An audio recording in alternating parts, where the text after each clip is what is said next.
Relaxation recall. What is it? This is what I mean by that. So sometimes when people are triggered by traumatic events, and by the way, it doesn't have to be the same traumatic event, it just has to be the same thought, often a lie, or the same feeling that comes up, and that's a trigger. Okay.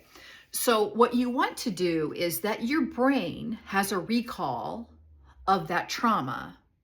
Okay. And that's why it can bring it up really quick. So what you want to do to combat the triggers is you want to give your brain some recall memory of being relaxed. So you can listen to guided meditations, and I sell guided meditations, by the way, in my Stand store in my link. I also have a full course on mindfulness if you're interested in that. And there's some freebies there too. But listening to guided meditations is one way.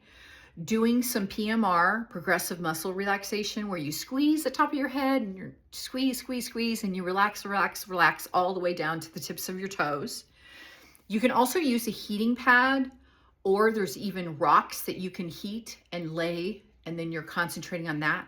You can concentrate on the heat of a shower. You can also concentrate on when you're in the tub or in the water and you're floating and you feel really relaxed.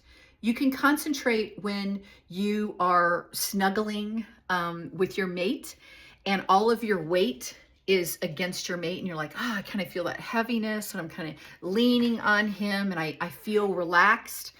And you want to give your brain those memories. And so you kind of make that a mindful moment, meaning you don't just let it go by, but I want you to experience it and take a breath and acknowledge it. And it's like, I'm going to soak that in for a minute. I'm going to soak that in, how that feels. That way, when you are triggered, your brain will have something in that file cabinet because it's got a lot of shit in the other file cabinet that has to do with your trauma, right?